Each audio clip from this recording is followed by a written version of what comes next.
मेरी बड़ी बहन आरती की शादी को 1 साल हो चुका था। दीदी काफ़ी सुंदर हैं और जीजा जी भी काफ़ी हष्ट-पुष्ट हैं। शादी के बाद दीदी कम ही हमारे घर आया करती थीं, क्योंकि जीजा जी को दीदी के बिना बिल्कुल भी रहा नहीं जाता था। दीदी और जीजा जी एक दूसरे से बहुत प्यार करते हैं और एक दूसरे के बिना नहीं रह सकते। ये बात मुझे उस दिन समझ में आई जब दीदी दिवाली पर हमारे घर आई हुई थीं। दीदी को आए 1 हफ्ता हो चुका था, लेकिन जीजा जी के फ़ोन दिन भर में कई बार आते रहते थे। दीदी अक्सर कहती थीं, इतनी जल्दी कैसे आऊं? कुछ दिन और रुकने दो। पर आप भी फ़ोन करके ऐसी ऐसी बातें करते हो जिससे मुझे भी आपकी बहुत याद आने लगती है। उतने में मम्मी आ गईं और दीदी ने फ़ोन काट दिया। मम्मी ने दीदी को किचन में बुला लिया, क्योंकि दिवाली की मिठाई, चिवड़ा, करंजी वगैरह बनानी थी। हम सब ने मिलकर शाम तक आधी चीज़ें बना ली थीं और बाकी की मिठाई अगले दिन बनाने का तय हुआ। शाम ढल चुकी थी और मैं खिड़की से बाहर देख रही थी। तभी मैंने देखा कि जीजा जी बाहर खड़े हैं। मैंने जल्दी से दीदी को आवाज़ लगाई।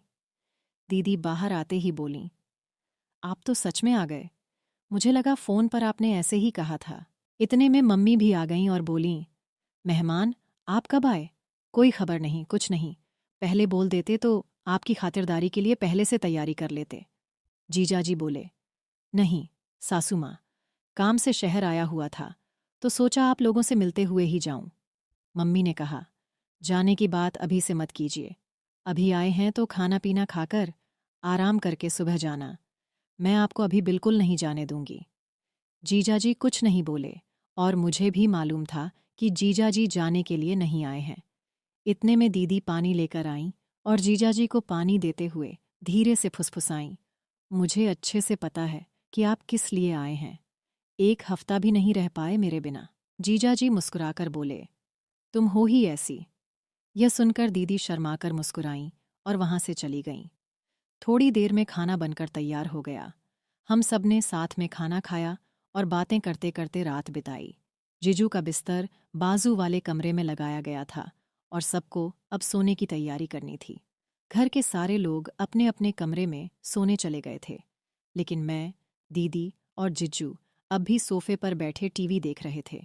टीवी पर हम आपके हैं कौन मूवी चल रही थी, जो मुझे बहुत पसंद थी और दीदी को भी। थोड़ी देर में जीजू ने उबासी लेते हुए कहा, बाप रे, मुझे तो बहुत नींद आ रही है। दीदी ने मन ही मन मुस्कुराते हुए जवाब दिया, तो फिर जाइए ना, बाजू वाले कमरे में आपका बिस्तर लगा दिया है, आराम कर लीजिए। मैं मूवी देखकर बाद में आ जाऊंगी। जीजू का चेहरा देखने लायक था। वो थोड़ा खींचकर कमरे की ओर चले गए। मुझे और दीदी को हंसी आ रही थी, लेकिन हमने कुछ नहीं कहा। हम दोनों मूवी देखने में लगे हुए थे। कुछ देर बाद दीदी ने मुझसे कहा, छोटी, मुझे भी अब नींद आ रही है, मैं सोने जा रही हूँ। मैंने तुरंत कहा, दीदी, अगर तुम भी चली जाओगी तो मुझे डर लगेगा। तुम्हें पता है ना, रात में मुझे अकेले डर लगता है। दीदी थोड़ा ठिठकीं और बोलीं, ठीक है, थोड़ी देर रुक जाती हूँ। उसी वक्त जीजू ने कमरे से आवाज़ लगाई, आरती, पानी चाहिए। दीदी ने तुरंत कहा, रुको, छोटी, मैं तुम्हारे जीजू को पानी देकर आती हूँ। मैंने कहा, ठीक है, पर जल्दी आना। दीदी किचन से पानी की बोतल लेकर जीजू के कमरे में चली गईं। मैंने सोचा, अभी आएगी, अभी आएगी, लेकिन 5 मिनट बीत गए और पूरे घर में मुझे कोई नज़र नहीं आया। डर के मारे मैंने दीदी को आवाज़ दी। थोड़ी ही देर में दीदी कमरे से बाहर आईं। उनकी साड़ी थोड़ी अस्त व्यस्त थी, बाल बिखरे हुए थे और सांसें तेज चल रही थीं। मैंने घबराकर पूछा, दीदी, इतनी देर क्यों लगा दी? मुझे डर लग रहा था। दीदी ने हंसते हुए कहा, अरे, वो कुछ नहीं, तुम्हारे जीजू को बहुत प्यास लगी थी, इसलिए पानी देने में थोड़ा समय लग गया। इतने में जीजू कमरे से बाहर आए और बोले, अरे, मेरे फ़ोन की बैटरी खत्म होने वाली है, क्या तुम मेरे लिए चार्जर ला दोगी?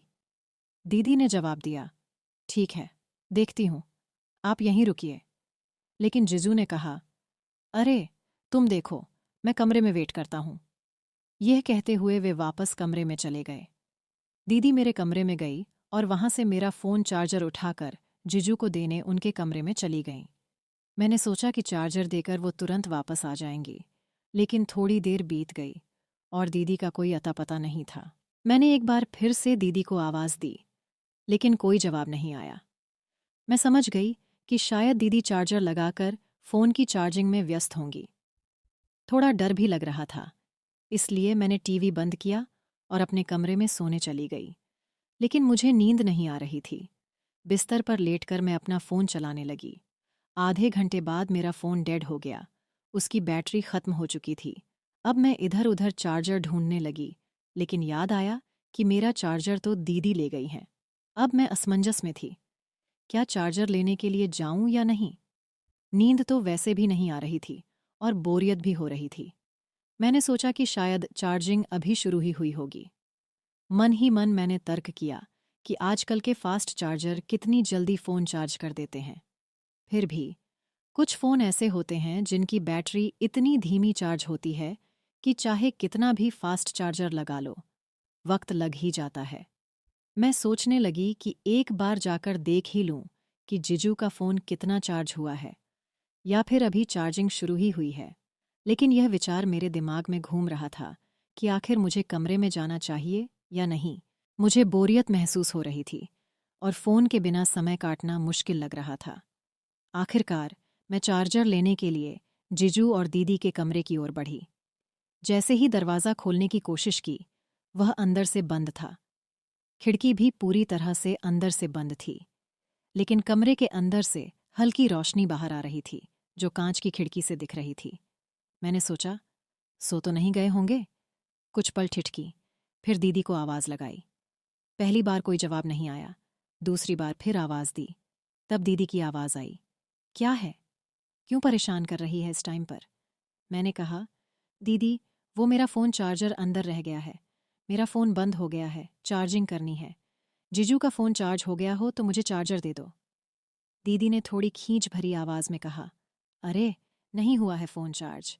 तुम्हारे जीजू के फ़ोन को चार्ज होने में काफ़ी समय लगता है। चार्जिंग तो अभी अभी शुरू हुई है। तुम जाकर सो जाओ, परेशान मत करो। मैंने कहा, दीदी, बस 10 मिनट के लिए चार्जर दे दो।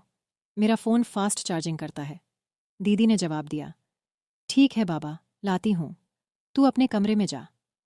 मैं अपने कमरे में लौट गई। थोड़ी देर बाद दीदी चार्जर लेकर आईं और बोलीं, ये ले तेरा चार्जर, अब परेशान मत कर। जैसे ही मैंने चार्जर लिया, मेरी नज़र दीदी पर पड़ी। मैंने हैरानी से पूछा, दीदी, आपने ये क्या पहना है? ये तो जीजू का शर्ट है। आप तो साड़ी में थी ना? दीदी ने झेंपते हुए कहा, चुप बैठ, मैं जा रही हूँ। यह कहकर दीदी वापस कमरे में चली गईं। मैंने चार्जर से अपना फ़ोन चार्ज करना शुरू कर दिया। सिर्फ 15 मिनट में मेरे फ़ोन की काफ़ी बैटरी चार्ज हो गई थी। मैंने सोचा, चलो, अब चार्जर वापस दे आती हूँ। अगर दीदी सो भी रही होंगी तो मैं खुद जीजू का फ़ोन चार्जिंग पर लगा दूंगी।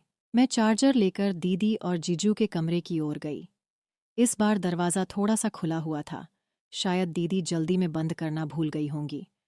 जैसे ही मैंने दरवाज़ा खोला और अंदर कदम रखा, मेरे सामने ऐसा नज़ारा था जो मैंने अपनी ज़िंदगी में कभी नहीं देखा था। मेरी आंखें फटी की फटी रह गईं। मुझसे ये बहुत बड़ी गलती हो गई थी। मुझे अंदर आने से पहले आवाज़ देनी चाहिए थी।